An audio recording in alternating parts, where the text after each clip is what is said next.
and welcome to Sabbath Collective, a community of people interested in celebrating the Sabbath and pursuing God through a Hebraic worldview of the Bible. So we've been working through a series on Psalm 23, and tonight we continue that series, and we're going to kind of really look at the path to no fear. And first, I kind of want to look at the actual structure of this song. In ancient Hebraic literature, particularly scripture, the chiasm is really a well-used technique. It's a pattern with beats and rhythms, and it's a sequence of ideas which kind of point to a middle part, which would be the central theme, and then it's repeated and mirrored backwards. So I want to take a look at this first so that we can see really what David is getting at here. And I'm hoping you can see this okay. And again, we're looking at Psalm 23, and this is the chiasm way that it's written. We begin, and we kind of divided this chiastic structure into A, B, C, B, A.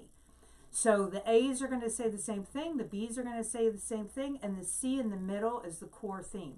So we begin a Psalm of David. Adonai is my shepherd, I lack nothing.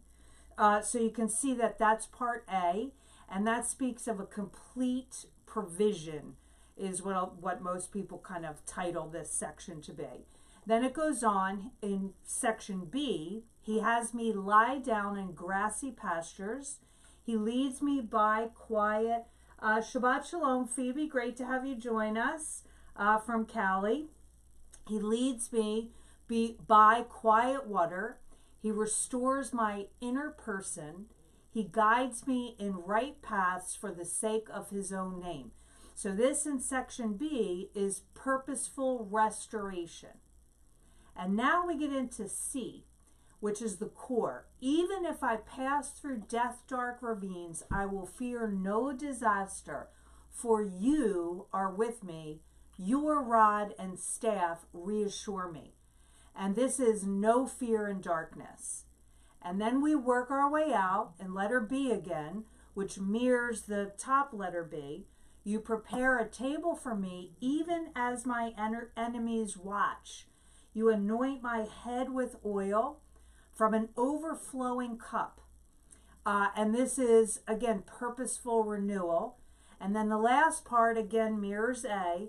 Goodness and grace will pursue me every day of my life, and I will live in the house of Adonai for years and years to come. And this speaks of continual provision. Now, I know that's a bit technical with a chiastic structure in Hebraic literature, but really this is really a beautiful tool, and it's not just with Hebraic literature, it's with literature all throughout the ages. And when we break this down, we really see what the writer had intended for the central theme. And the central theme is kind of encased in these two mirror points. The point of this psalm is found in the center, and there's also a narrative change from he to you, which draws attention to this point. So David is talking about he does this, the shepherd does this, and then in the center, when he's walking through this death-dark ravine, he says you. So it's like the difference between when we're kind of in we're talking about God and we're saying, oh yeah, God does this, the Lord does this, the Lord does this. And when we're really in it, we're like, oh Lord, would you please do this? This is what we see here. And this kind of, again, points to this central theme, which is really trust in the shepherd's care causes no fear on the journey. And as we're kind of looking through this, again, we're reminded that this is not just about the shepherd's care. This is about the sheep seeing what the shepherd is doing. Trust in the shepherd's care causes no fear on the journey. And you may have figured this out in your own life, but God can be doing all kinds of things in your life, but if you don't see it and you're not aware of it, you're still going to fall into fear because you don't know where he's at. So this is really a relationship. The shepherd does, the shepherd provides, but the sheep see, the sheep follow, the sheep trust. So again, that's really important. And now David continues. in this. He guides, which is the Hebrew word nakah, me in right paths for the sake of his own name, which again is a really kind of cool concept. And I'm going to see what, hey, Stephanie Ortiz, good to see you, honey. Great to have you with us. Great to have you join. And so when we think about him guiding us, this verse kind of connects to another verse, which David wrote as well. And that is in a different verse. It's Psalm 31:4, and it says, "For your name's sake, nakah, nahal me." And in English, this is kind of translated for lead and guide. So for your name's sake, lead me and guide me. But these are two Hebrew words that are rhyming words, nakal and nahal. And they are purposefully connected together in Psalm 31:4. And we're to see what the connecting actions are. Nakah is to take by the hand and guide along the path. And again, we talked about this last week. But the shepherd here doesn't just kind of drive us from behind or stay way, way, way in front of us. What he does is he takes us by the hand and he guides us along the path, which is a really beautiful imagery. That's the word nakah. And then the word nahal is to lead us to a safe place. And the word nahal is the pictograph, which means to be fenced in with protection. So he nahal and nahal us. He takes us by the hand, he gently guides us, and he leads us into a protective, safe place. And again, when we read these in English, we kind of miss the beauty of these Hebrew words and what they really mean. And then we get into the term right, which is the word for tzedek in Hebrew, which means justice or righteousness, and paths, which is the word machal, which is entrenchment. So this is really a cool imagery here. So he leads us, he guides us, he takes us by the hand into right paths or justice, the way of justice, the way of righteousness. And this word for path is an entrenchment. And what that means, this is a road that is clearly marked by wheeled traffic or traffic that has gone before you. So in other words, the place of justice that the shepherd guides us in is clearly marked by others who have gone ahead of us. And that's really encouraging because we can see they made it through. An example of this is last year, Matthew and I went to Costa Rica, and we went in the rainy season. And for those of us who live in the United States, we do not know what a rainy season is here until you're in the rainy season in this part of the world, right?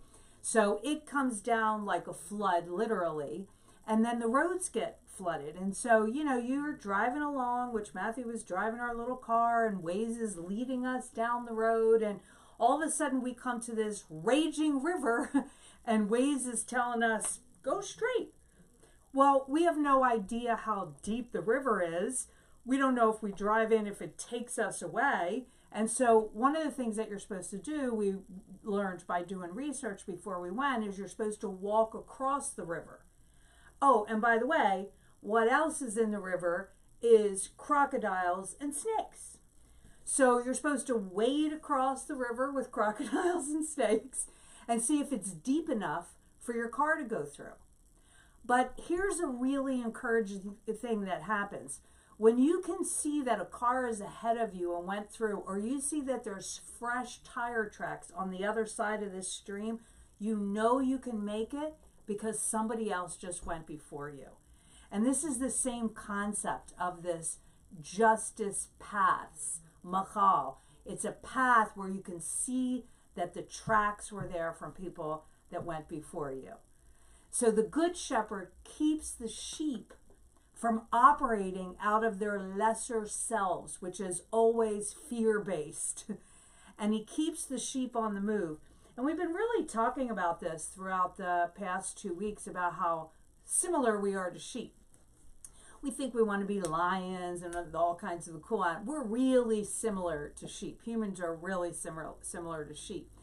And the interesting thing about this is that sheep actually prefer the predictability of the known bad over the unpredictability of the unknown good. Let's read that again. Sheep prefer the predictability of the known bad over the unpredictability of the unknown good. And as you're trying to kind of figure out what that means, we say it like this. Stick with the devil you know instead of the devil you don't. How about no devils? How about we stick with no devils? The devil we know and the devil we don't know. So what we're saying with that saying that we oftentimes say is the familiar or the known bad is better because we know what it is. And so oftentimes we kind of stick with the familiar because even though it's bad, we think, well, I know it's bad, but at least I know what it is. But the familiar or the known bad is not the way. And the shepherd rescues the sheep from going to the familiar. And we've been talking about that a couple weeks before, that they'll eat and drink bad food, bad water, because it seems familiar to them. And it's not the way. There is a predetermined plan of action that the shepherd has that is often unknown to the sheep. And we spoke about that last week with the water. The sheep doesn't know where they're going, but the shepherd has already gone out before them. He knows where they're going. He's been there first. So David continues with this. He's leading the sheep in this way on these paths for the sake of his own name. For the sake of his own name. And Kenneth Bailey writes, he acts out of his own integrity, which he will not violate. He's a good shepherd, and a good shepherd does not lose his sheep. End of quote. And if you remember, this theme is repeated and expanded again in Ezekiel 36, 22 through 32. He does these things because this is who he is. He can't do anything other than be who he is. He does shepherding because he's love. So then David continues with this. And this is really amazing. Even if I pass through death, dark ravines. And again, this is the complete Jewish version. And we like this version because it's really a good translation.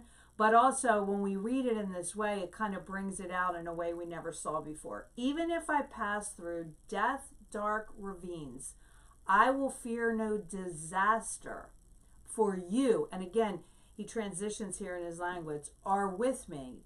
Your rod and staff reassure me.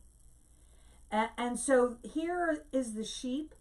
Here's David talking about passing through the dark ravine with no fear. And this is at the center of this passage. It's the point of the whole song, Psalm 23. So let's do a little backstory of this so we really understand what this death dark ravine is. And if you've been through dark places and you felt like maybe the shepherd was leading you along this dark place and didn't know where you were going and were really nervous about death or danger, give me a thumbs up to know that you completely connect with this, that you're with this place that David describes right now. Again, both in Palestine and in our western sheep ranches, the division of the year is really common. The best shepherds take their herds onto these distant ranges in the summertime. And this entails long drives of the sheep. And the sheep kind of move slowly behind the receding snow. So as it gets warmer and the snow starts receding, and the shepherd is guiding them into these pastures, the snow is melting and they're kind of following the receding snow.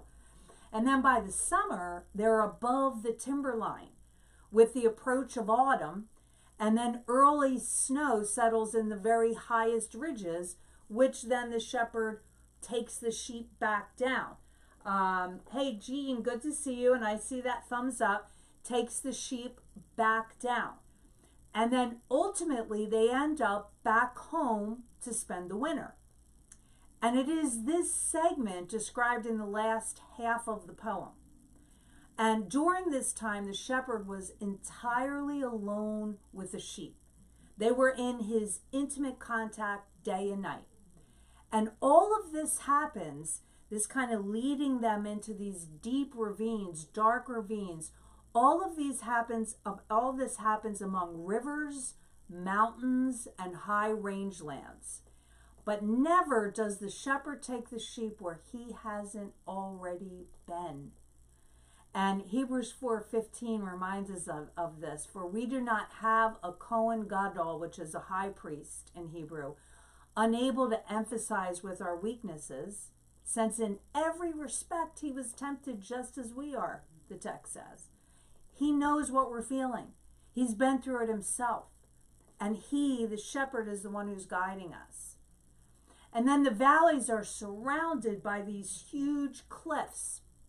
And the valley floor itself, and you've been to mountains like this where there's these giant mountains on both sides, and then there's this ravine, and in the ravine it's dark as the mountains kind of block out the sunlight from getting in this ravine. And the sunlight only touches it a few hours at noon. So in the meantime, there's mountain lions and wolves and bears that are in the cliffs hiding and watching as the sheep are following the shepherd. It's dark. It feels very ominous. And then also at the same time in these valleys they're subject to sudden storms and flash floods and avalanches and mudslides. And by the way, sheep are very thin-skinned. They can die of pneumonia very quickly. The Hebrew word yareh means fear. And it speaks of deep distress and concern over unfavorable circumstances. The threatening enemies in this picture that David paints are real. And every agricultural person at this time would know that. The emotional impact is real. In other words, these sheep didn't wake up one day and said, oh, I think I want to be afraid. They have very real reasons to sense a fear. But fear is always based on the projection of what might happen. As friends of Bill say, or people that are involved in the 12-step program, they have an acronym for fear, which I'm sure you've heard. Fear is false evidence appearing real. And that's how it's spelled, false evidence appearing real. So fear would be this wolf that could be hiding behind the trees. Now maybe that's real, but it's false evidence appearing real. And the sheep would go into the next part of that, which is there's probably a wolf hiding behind that tree, and he's going to jump out and kill me. That's the false evidence appearing real. Fear can be these clouds look really threatening, and they're going to bring a storm, and then there's going to be a flood, and it's going to wash me away and drown me. That's fear. False evidence appearing real. To have trust in the shepherd doesn't deny the potential threat. In other words, there is a potential threat. Rather, it doesn't view the threat as succeeding. Because the sheep have the shepherd, there is no fear. The shepherd knows where to lead the sheep to shelter. He's responsible for the sheep's well-being. It's under the shadow of his wings that the sheep are following. So let me ask you this question, and let me see a thumbs up or a comment if you felt the same way. Why do we have to walk through the valleys at all? Why can't the sheep just hang out back at the ranch in that nice penned-in place? Why can't the shepherd just put some seed and have some grass for us to eat? We can go out right past the fence and then go in at night. Why do we have to go through these death-dark ravines anyway? And again, this is how we think, the sheep, right? The valleys had to be used because it's where the best food and water was. And the exercise in this way, the path that the sheep walked made them strong and healthy. And if they stayed home, they would not have the best to eat and the best to drink, and they would not be healthy. And again, the same with us. It's also where when we go through the ravines, because there were so many shadows, it's where the grass in this Palestinian rocky area was allowed to grow greener because the direct sun didn't hit it. So you can find this really rich nutrient grass where it's real green and real dense with nutrients at these ravines, because the very fact that there was no direct sun all day made the grass grow greener. Isn't that amazing? And again, something that the shepherd completely knows. So again, he always knows where to lead us. And here's the funny thing. We don't fear the valley. We fear the hidden evil in the valley, which the text says is the disaster. So we fear disaster that may be hidden in the valley. We often talk about going up higher, but we kind of think we're just going to be transported. The Lord's just going to beam us up, right? But higher ground comes by climbing up through valleys. We walk through them, but we don't stay there. And here's the really amazing thing. We don't die there, and we don't stay there. John 16:33 says, even if I pass through death, dark ravines. In other words, we pass through, which is amazing. John 16:33 says, I have said these things to you so that united with me, you may have shalom. In the world you have, and it's the Greek word phlepsis, which means pressing together with pressure. Yeshua says here, in this world, you may have a pressing together with pressure. Have you felt that? That happens, he says. But be brave. I have conquered the world, or overcome the world. And this is why we have shalom in this situation. And again, this is all of our experiences. You are with me, David says. Your rod and staff comfort me. And in this dark place, David transitions from talking about Yahweh to talking to Yahweh. You are with me. Your rod. Shebet is the Hebrew word. And Shebet is a symbol of authority. It's for protection of the flock. Hey, Aaron, good to see you. Does that lack of fear also mean lack of stress or worry? Okay, good question. What it does mean is that we are aware of the potential danger. And so when the sheep were walking in this ravine, that evidence was real. So there were animals hanging out under the, in caves and behind trees. There was a potential of a sudden storm. All of that is real. There are things that appear to be threatening. But here's the thing. We have no fear, Yahweh, which is this absolute discomfort of the possibility of what could happen. We have the fear from the possibility of what could happen. And that's really a tension we need to learn how to walk in, right? Because if we see the things that could happen and we recognize that there's a potential danger, but then we say, but the shepherd has us and he is the one who is leading us through this dark ravine. Knowing that he's gone out before us, knowing that this is the thing that we need for our health, knowing that he has this rod, which I'm about to talk about, as protection and as authority, we trust in him. So we still have a little bit of angst because we still see it. It's real. We're not walking with blinders on. We're aware, but we trust that we're being led through it. And if we trust that we're being led through it, we trust that he's guiding us to a place of safety. So that's what we walk through. And when we think of this word rod, the rod and staff comfort me, rod is the Hebrew word shebet, which is a symbol of authority, and it's for protection of the flock from external threats. So, in other words, if the wolf does come, if the mountain lion does come, if the bear does come, he takes that and beats that thing down, just like David said he did, right? When he was a young shepherd boy, how he fought off predators. That's what the shepherd does with this rod. It's a protection. So when the sheep see the rod, they feel protected. And then it says your staff, which is the word mashena. And the staff was used sometimes for the shepherd to support himself up. And it was also used, and it kind of looks like this. And it was also used as a hook to lift the sheep up when they got too tired or when they fell down. He would lift the sheep up and then sometimes pick them up and carry them on his shoulders. It was also used to kind of gently nudge the sheep along. He would pick up that staff and kind of pick them up and then help them to start walking along.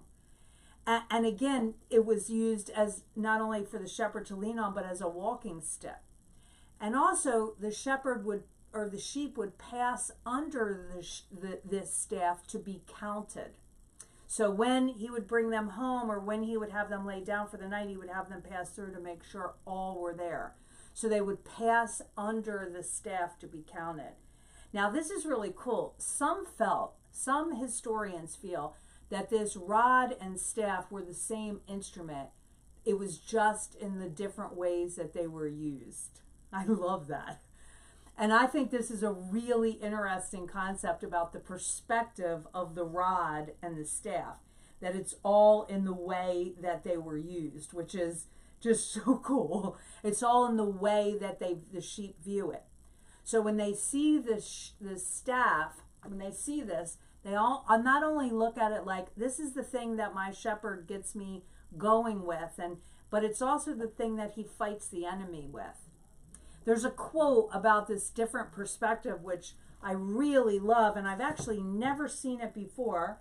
It's by Abraham Lincoln, and it says, the shepherd drives the wolf from the sheep's throat, for which the sheep thanks the shepherd as his liberator, while the wolf denounces him for the same act as the destroyer of liberty. Plainly, the sheep and the wolf are not agreed upon a definition of liberty. And I just love that picture as we look at this shepherd's staff, that it's actually used as a weapon against enemies, and it's used as a protection for the sheep themselves. And when the sheep look at this, they see comfort. But when the enemy looks at this, they see a danger. Again, because the perspective is to be on the good path of justice. And that brings, we read in this text, the word nakam. Nakam. And nakam, the word nakam, again, see the connection with nakah and nahal, right? Which is leading and guiding by taking by the hand to a safe place. And I want you to see this word picture here.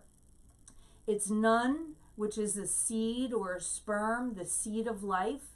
It's chet, which is a tent wall, which means protection. It's mem, which is this rushing water, which can mean this sort of powerful chaos. And what this concept, what this word picture is really important. It's giving comfort in the midst of this chaos. And let me give you an example of this. And again, Aaron, just to speak to your question, there's still some things that could cause discomfort, and the shepherd is leading the sheep through it intentionally because it's where they need to get their nutrition, it's where they get their life-giving water, and it's where they become strong by walking this way to begin with. But he gives them comfort in the midst of this chaos and protects them. So I was at this little lake this week, this big lagoon, and there was this giant, one of those giant water slides that were there.